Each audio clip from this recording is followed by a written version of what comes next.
Hi, my name is Paige Gardiner, and I'm interviewing my grandpa today for my relationships final project.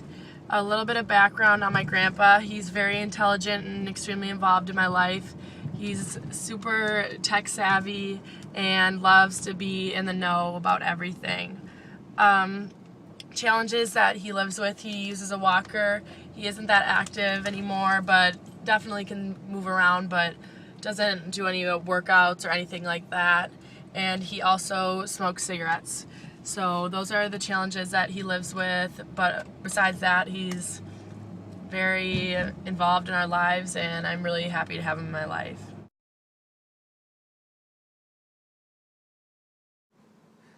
The first topic that we're going to talk about today is family generations and types of families. Three family generations that we learned about in class are the colonial family, which is agricultural, the relatives live close together, and there are many kids in the family. The second is the Industrial Revolution type of family, where families typically lived in large cities. The husband was the provider, and the wife stayed at home with the kids, cooking and cleaning. The third is the technological age, where both parents work. There is a higher education priority, and marriage is focused on love. So now I'm going to ask you some questions about family generations and types of families. So, what type of family did you have growing up?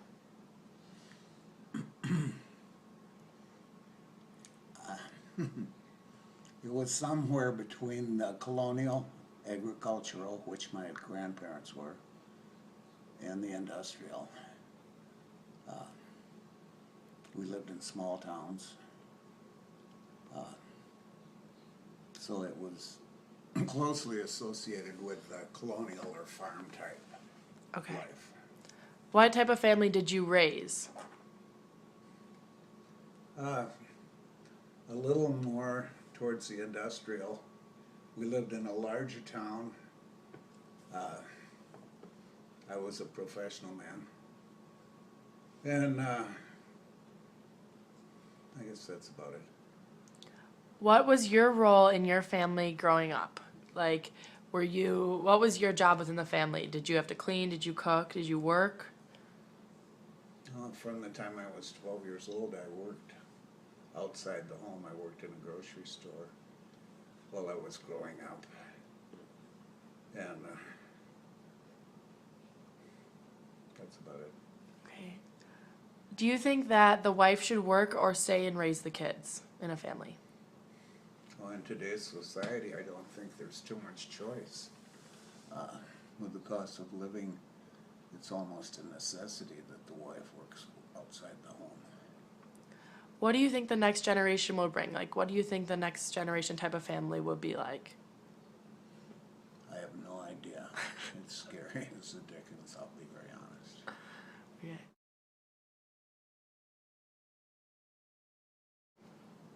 The second topic we're going to talk about is dating. In class, we learned about three different stages of dating. Stage one is where the couple is pretty artificial, they're nervous often, they hang out in groups, and they often think that their significant other is so-called perfect. Stage two is when they begin playing games with each other, they're very possessive and jealous, and there's often a power struggle between the two of them. And stage three is when the relationship becomes more goal-directed, it's more trusting, and they want happiness for each other. So, when you were dating, what did you look for in a partner? Well, I guess I found her. The first serious girlfriend I had is the one I married and lived with for over 50 years. And what did you like about her? Everything. Okay. Did you want to have a relationship like your parents had? In some respects, yes. In others, no. I feel my relationship with my wife was much better than my parents' relationship. Who was your relationship role model growing up? Did you look up to an aunt and uncle or see a relationship that you wanted your relationship to be like? And we kind of set our own. You knew what you wanted? Yes. My wife more so than me. Okay. What do you think are reasons to end a relationship? There are many. Yeah. Okay. How do you think dating has changed now?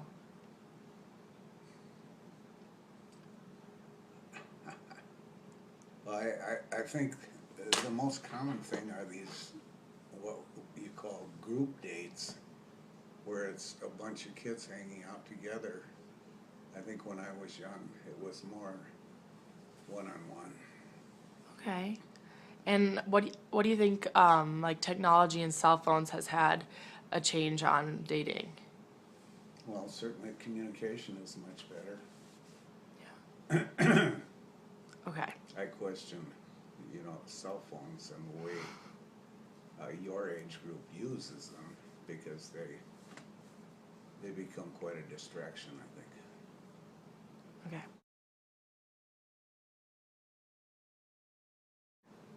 The last topic we're going to talk about is relational aggression within friends. So, relational aggression is a behavior intended to harm someone by damaging or manipulating relationships. It can often cause depression, bad grades, increased anxiety, exclusion. It can be teasing, ignoring, taunts, and gossip.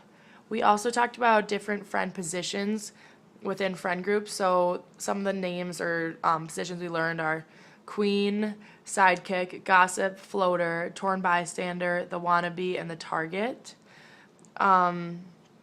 So, do you think that relational aggression is more prevalent now than when you were a kid? No. It's No? always been there, and it probably always will be there. Okay. Were you ever bullied or teased as a kid? Yes. How do you think relational aggression varies from girls to boys?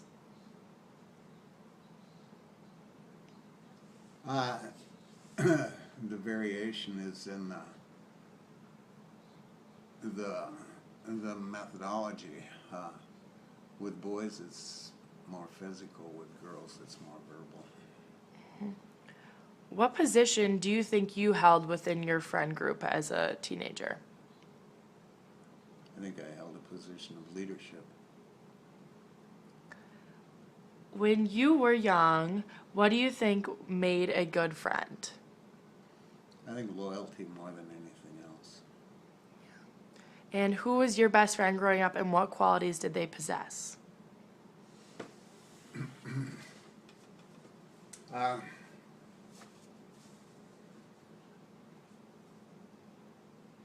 I, just always being there for me. I guess that was it.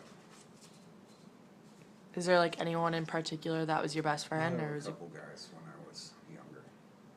and then grandma became your best friend? She always was. Yes. No, she really wasn't. She used to tease me when we first met. And then she got nicer? Yep.